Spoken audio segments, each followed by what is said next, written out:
औज़ुबिल्लाहि मिनश्शैतानिर्रजीम बिस्मिल्लाहिर्रहमानिर्रहीम अस्सलाम वालेकुम वरहमतुल्लाहि वबरकातुहू। सूरह यूसुफ है मेरे सामने और सूरह यूसुफ की आयत नंबर 65 है, पारा नंबर 13 है और रुकू नंबर 2 चल रहा है। आयत नंबर 64 में ज़िक्र हुआ कि याकूब अलैहिस्सलाम के बेटों ने याकूब अलैहिस्सलाम को मिन्नत समाजत की कि छोटे भाई को हमारे साथ भेजें और हम पे एतबार करें ताकि हम इसके हिस्से का अनाज भी ले आएँ। और अज़ीज़ मिस्र ने हमें बुलाया भी है और तारीफ़ें भी की। और याकूब अलैहिस्सलाम ने उन पे एतबार करने से इनकार करते हुए फरमाया कि अल्लाह हिफाजत करने वाला है और सब रहम करने वालों से ज़्यादा रहम करने वाला है। और इससे पहले ये भी फरमाया कि जिस तरह इसके भाई के बारे में तुम पे एतबार किया था, इसी तरह इसके बारे में तुम पे एतबार कर दूँ। अब यहाँ देखते हैं आयत नंबर 65 में क्या बात हो रही है। वलम्मा फतहू मताअहुम, ये उस वक्त बात हो रही है जब याकूब अलैहिस्सलाम के बेटे याकूब अलैहिस्सलाम से बैठते हैं, मिलते हैं और अभी तक उन्होंने अपने अनाज को खोला नहीं है, सामान को खोला नहीं है। अब वो अपने सामान को खोल रहे हैं। फलम्मा फतहू मताअहुम, जब उन्होंने अपने अपने सामान को खोला और जो अनाज उन्होंने लाया था उसको देखा और सेट करने लगे, तकसीम किया, तो उन्होंने क्या देखा कि यूसुफ अलैहिस्सलाम की तरकीब उनके सामने आ गई। वजदू बिज़ाअतहुम रुद्दत इलैहिम, उन्होंने देखा कि जो सरमाया, जो कीमत सामान की वो ले गए थे वो वापस उनके सामान में पड़ी हुई थी और वो वसूल नहीं की गई थी और सामान पूरा पूरा था। हैरत हुई उन्हें, और ये हैरत नहीं हुई कि शायद वो भूले से वापस ले आए हैं।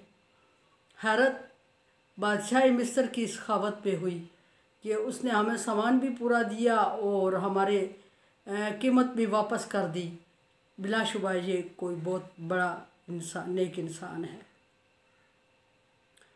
बहुत खुश हुए क्योंकि वो अगर वापस जाते, बाप उनका मान जाता और वो अपने भाई के लेके वापस जाते तो उनके पास कीमत नहीं मौजूद थी, उतनी ही कीमत थी जितनी कि वो पहले ले जा चुके थे और जो उनकी तरफ लौटा दी गई थी।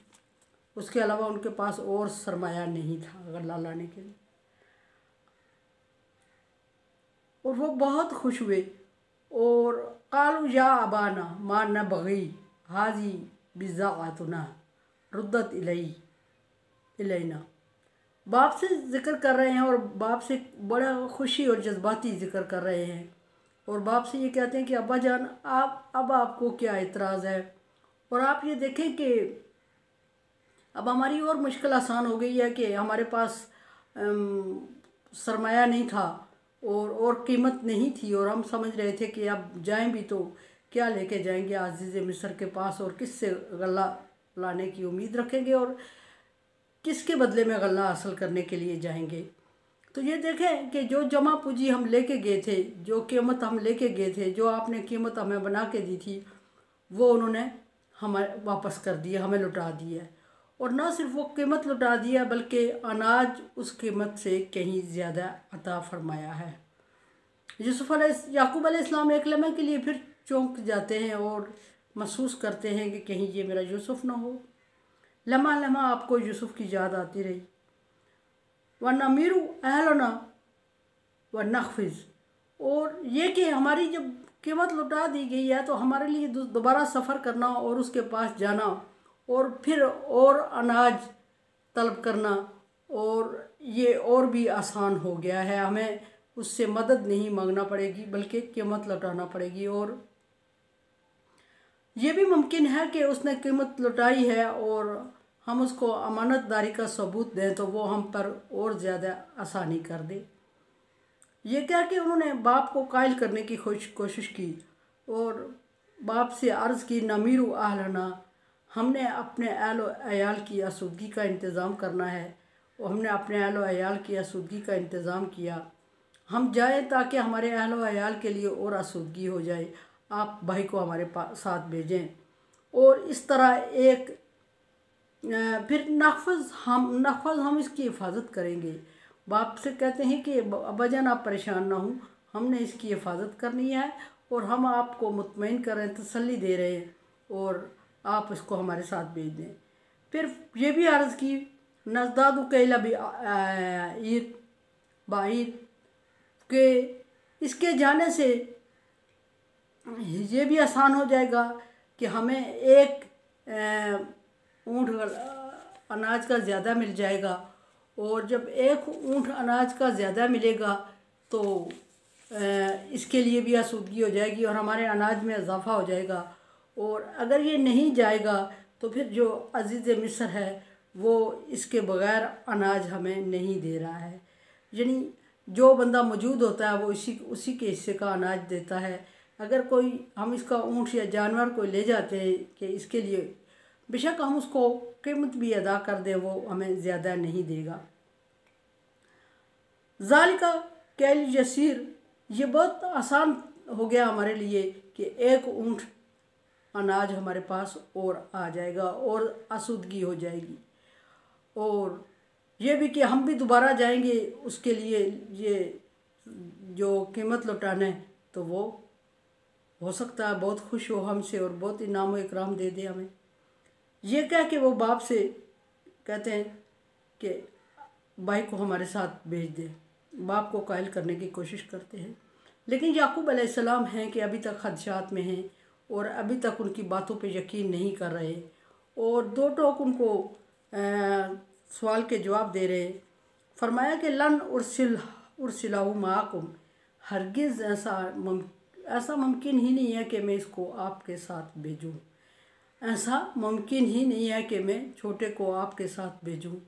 ऐसा क्यों नहीं मुमकिन था जबकि कैद पड़ा हुआ था, लोग भूखे मर रहे थे और अज़ीज़ मिस्र ने उनके बेटों से बहुत अच्छा सलूक किया और उनकी कीमत भी वापस लौटा दी, गल्ला भी उस कीमत से कहीं ज़्यादा अता किया, मेहमान नवाजी भी की और अच्छा प्रोटोकॉल शाही मेहमानों में भी रखा और फिर सलाम भी भेजा याकूब अलैहिस्सलाम को और फिर बाप भाई को लाने को भी कहा और फिर ये भी फरमाया कि अगर उसको लाओगे तो इससे भी अच्छा मिलेगा और नहीं लाओगे तो फिर मैं तुम्हें आने ही नहीं दूंगा इस एरिया में।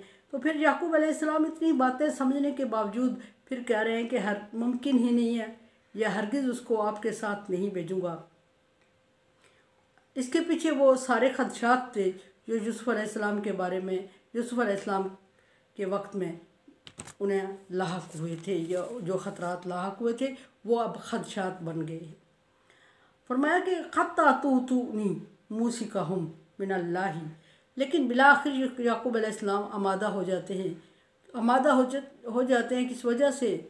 बेटा लाडला है और उसके घर में राशन की ना सिर्फ किल्लत है बल्कि है ही नहीं और भूखे मर रही हैं उसकी औलाद। और अज़ीज़ मिस्र ने सिर्फ ऊँट उसका देख के उसको गल्ला नहीं भेजा और ये शर्त रख दी कि जब तक वो आएगा नहीं मैं आपको नहीं दूंगा गल्ला, उसके हिस्से का अनाज नहीं दूंगा। अब परेशानी की बात ये थी कि याकूब अलैहिस्सलाम बेटे को भेजने पे आमादा नहीं थे और बेटे के बगैर अनाज आना मुमकिन नहीं था और अनाज आना मुमकिन नहीं था तो नौबत फाकों तक और ज़िंदगी ख़त्म करने तक आ गई थी। अब याकूब अलैहिस्सलाम कहते हैं कि मैं तुम्हारे साथ हरगिज़ इसको नहीं भेजूँगा, लेकिन फिर साथ आमादगी ज़ाहिर कर रहे हैं। आमादगी ज़ाहिर की जिससे बच्चों को एहसास हुआ, याकूब अलैहिस्सलाम के बेटों को खुशी हुई और इस तरह आमादगी ज़ाहिर की कि ख़त्ता तूतीना मूसिकाहुम मिनल्लाहि, जब तक कि तुम अल्लाह तबारक व तआला को गवाह रख के मुझसे वादा नहीं करोगे, अल्लाह को हाज़िर नाज़र जान के मुझसे वादा नहीं करोगे कि तुम इसको वापस लाओगे बखैर आफियत और अपनी हिफाजत में रखोगे। लतातुन्ननी बिही, कि तुम इसके साथ मेरे पास आओगे, आके कोई बहाना नहीं करोगे कि इसको भेड़िया खा गया, इसका एक्सीडेंट हो गया, इसका रास्ते में ये हो गया, ऐसा इस तरह का कोई बहाना नहीं चलेगा। याकूब अलैहिस्सलाम को क्या पता था कि वो बच्चों पर एतबार बेटों पर तो नहीं कर रहे और उसी खदशे का शिकार जो खदशा था वही ख़तरा बनने वाला है। फिर जो पहले ख़तरा यूसुफ अलैहिस्सलाम के वक्त में गुजर चुका था, अब वो खदशा है और अब वो खदशा दोबारा अल्लाह के हुक्म से याकूब अलैहिस्सलाम के लिए ख़तरा और आजमाइश बनने वाला था। लेकिन याकूब अलैहिस्सलाम पैगंबर होने के बावजूद इससे ना लाइल्म थे, और लाइल्म थे। इससे हमें यह भी साबित होता है कि गैब का इल्म अल्लाह के अलावा कोई नहीं जानता, वरना याकूब अलैहिस्सलाम पैगंबर थे और ज़रूर समझ लेते कि मेरे साथ कुछ ऐसा होगा।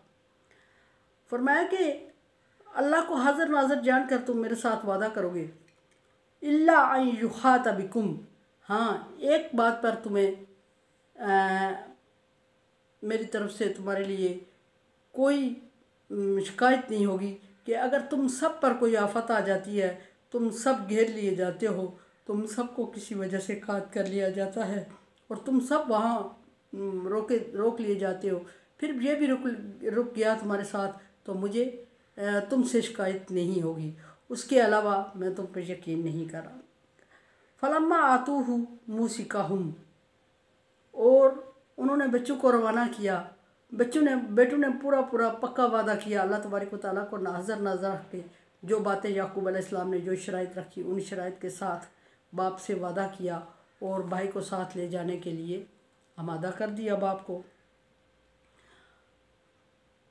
जब याकूब अलैहिस्सलाम अपने बेटों से अल्लाह को हाज़िर नाज़र रख के, अल्लाह को सामने मौजूद रख के, अल्लाह को गवाह रख के वादा ले रहे थे, तो साथ फरमाया कि क़ाल अल्लाहु अला मा नक़ूल वकील, जो हम ये एग्रीमेंट कर रहे हैं, जो मायदा कर रहे हैं हम, और जो हम बातचीत कर रहे हैं, जो अल्लाह को गवाह बना के हम आदो पैमा कर रहे हैं, अल्लाह तबारक व तआला इस पर निगरान है और अल्लाह तबारक व तआला इसकी हिफाजत करेगा। और अल्लाह तबारक व तआला पर यकीन रखते हुए याकूब अलैहिस्सलाम ने बेटों को रुखसत किया और दिल पर पत्थर रखते हुए यूसुफ के छोटे भाई बिन्यामीन को यूसुफ के पास, अजीज़ मिस्र के पास भेज दिया, और दूसरे अल्फाज में उसके भाई यूसुफ के पास भेज दिया, लेकिन ला इल्मी में, कि याकूब अलैहिस्सलाम को यह इल्म नहीं था कि वो अपने बेटे के पास भेज रहे हैं, वो भाई को भाई से मिलने भेज रहे हैं,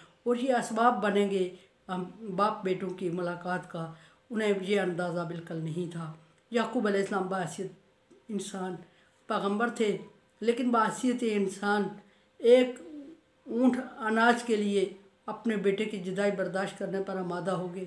ज़रा सोचें कि कितनी कैद साली होगी, कितने मुश्किल हालात होंगे, और किस तरह वो अपने बेटे के लिए आमादा हो गए भेजने के लिए, और उस बेटे के लिए जिसके भाई को पहले वो गंवा चुके थे, और इन्हीं भाइयों या इन्हीं बेटों के हाथों गंवाया था, फिर मजबूर है इन्हीं पे एतबार करने के लिए, और नसीहत और वसीयतें करते हुए अपने लखते जिगर को मिस्र के किनारे से मिस्र की तरफ रवाना कर दिया, और उम्मीद लगाई कि शायद ये कोई सबब पैदा कर दे यूसुफ के मिलने का। मेरे चैनल को आप सब्सक्राइब कर रहे हैं, thank you so much. Like dislike as you like, मेरे लिए दुआ करेंगे, ला खौफुन अलैहिम वला हुम यहज़नून में कर दे अल्लाह ताला, और कोरोना वायरस से बचने के लिए एहतियाती तदाबीर, दुआ और वैक्सीनेशन। अल्लाह हाफिज़।